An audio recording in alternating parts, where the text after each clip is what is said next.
നാടക കലാകാരന്മാരുടെ കഥ പറഞ്ഞ ചലച്ചിത്രങ്ങൾ മലയാളത്തിൽ നിരവധിയാണ്. ഒരു കുറ്റാന്വേഷണ പശ്ചാത്തലത്തിൽ നാടക സംഘത്തിൻ്റെ ജീവിതത്തിലേക്ക് ഇറങ്ങിയ യവനിക, കുടുംബ ബന്ധങ്ങളുടെ പശ്ചാത്തലത്തിൽ നാടകം കടന്നുവന്ന വീണ്ടും ചില വീട്ടുകാര്യങ്ങൾ, സൗഹൃദവും കുസൃതികളും നിറഞ്ഞ റാംജി റാവു സ്പീക്കിംഗ്, അങ്ങനെ ഒരുപാട് സിനിമകളുണ്ട് മലയാളത്തിൽ. എന്നാൽ ഇതിൽ നിന്നെല്ലാം വ്യത്യസ്തമായ ഒരു ചിത്രമായിരുന്നു കമൽ സംവിധാനം ചെയ്ത നടൻ. ഈ ചിത്രം പറഞ്ഞത് നാടകത്തിൻ്റെ വാഴ്ചയും വീഴ്ചയും അതിൻ്റെ വീണ്ടെടുക്കലുമാണ്. ജയറാമിൻ്റെ മികച്ച പ്രകടനം കൊണ്ടും ഇമ്പമാർന്ന ഗാനങ്ങൾ കൊണ്ടും ശ്രദ്ധേയമായിരുന്നു നടൻ എന്ന സിനിമ.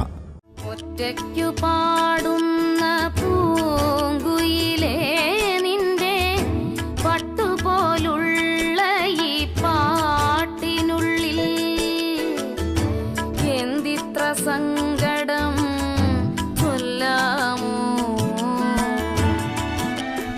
2013 റിലീസ് ചെയ്ത ഈ ചിത്രം ഒട്ടേറെ പുരസ്കാരങ്ങളും നേടി.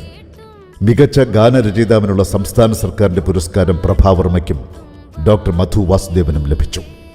മികച്ച സംഗീത സംവിധായകൻ ഔസേപ്പച്ചൻ, മികച്ച ഗായിക വൈക്കം വിജയലക്ഷ്മി. ഈ ചിത്രത്തിനു വേണ്ടി ഡോക്ടർ മധു വാസുദേവൻ എഴുതി വൃന്ദാവന സാരംഗരാഗത്തിൽ ഔസേപ്പച്ചൻ ചിട്ടപ്പെടുത്തിയ അതിമനോഹരമായ ഒരു ഗാനം ഇവിടെ പ്രവാസി ഭാരതി റേഡിയോ ഉത്സവത്തിന്റെ സ്വർണ്ണച്ചാമര വേദിയിൽ അവതരിപ്പിക്കുന്നു പ്രശസ്ത ചലച്ചിത്ര പിന്നണി ഗായകൻ ജി ശ്രീറാം, ഒപ്പം ശ്രുതി കുഞ്ഞുമോൾ. ആകാശവാണിയുടെ ആദ്യകാല പ്രൊഡ്യൂസറും കർണാടക സംഗീതജ്ഞനുമായിരുന്ന ചേർത്തല ആർ ഗോപാൽ നായരുടെയും പിന്നണി ഗായികയായിരുന്ന ലളിതാ തമ്പിയുടെയും മകനായി ജനിച്ച ജി ശ്രീറാമിന് സംഗീതം പാരമ്പര്യമായി തന്നെ ലഭിച്ചിട്ടുണ്ട്. തിരുവനന്തപുരം ഗവൺമെൻറ് മോഡൽ സ്കൂളിലെ വിദ്യാഭ്യാസത്തിന് ശേഷം തിരുവനന്തപുരം യൂണിവേഴ്സിറ്റി കോളേജിൽ നിന്നും സംസ്കൃതത്തിൽ MA-യും സ്വാതി തിരുനാൾ സംഗീത കോളേജിൽ നിന്ന് ഗാനപ്രവീണയും 1ാം റാങ്കിൽ പാസ്സായി. പിൽക്കാലത്ത് ഏറെ പ്രശസ്തനായ സംവിധായകൻ TK രാജീവ് കുമാറും തിരുവനന്തപുരത്തെ മറ്റ് സുഹൃത്തുക്കളുമൊത്ത് മിമിക്രി വേദികളിലും ഗാനമേള വേദികളിലും സജീവ സാന്നിധ്യമറിയിച്ചു ജി ശ്രീറാം. 1991 ആകാശവാണിയുടെ മംഗലപുരം നിലയത്തിൽ പ്രോഗ്രാം എക്സിക്യൂട്ടീവായി നിയമിതനായി. ഔദ്യോഗിക രംഗത്തും കലാരംഗത്തും പടവുകൾ പലത് കയറിയ ജി ശ്രീറാം ആകാശവാണിയിലെ അസിസ്റ്റന്റ് ഡയറക്ടർ പദവി വരെ എത്തി. 30 വർഷത്തിലേറെയായി അദ്ദേഹം സംഗീത രംഗത്തെ സജീവ സാന്നിധ്യമാണ്. പ്രവാസി ഭാരതിയുടെ നിരവധി പരിപാടികളിൽ അവതാരകയായ ശ്രുതി കുഞ്ഞുമോൾ ഗാനമേളകളിലെ സ്ഥിരം സാന്നിധ്യം. ശ്രുതി കുഞ്ഞുമോൾ പ്രവാസി ഭാരതിയിൽ അവതരിപ്പിച്ച സ്വരമണ്ഡപം എന്ന പരിപാടി ശ്രദ്ധേയമായിരുന്നു. സ്വരമണ്ഡപം എന്ന ഈ പരിപാടിയിലൂടെ വിവിധ കർണാടക ഹിന്ദുസ്ഥാനി രാഗങ്ങളെ വളരെ ലളിതമായി പരിചയപ്പെടാനും പഠിക്കാനും ശ്രോതാക്കൾക്ക് കഴിഞ്ഞു. സംഗീതത്തിൽ ബിരുദാനന്തര ബിരുദം നേടിയ ശ്രുതി കുഞ്ഞുമോൾ തൻ്റെ സംഗീതയാത്ര തുടരുന്നു. ഈ ഗായകർക്ക് സ്വർണ്ണച്ചാമരത്തിൻ്റെ വേദിയിലേക്ക് നിറഞ്ഞ സ്വാഗതം.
വെച്ചു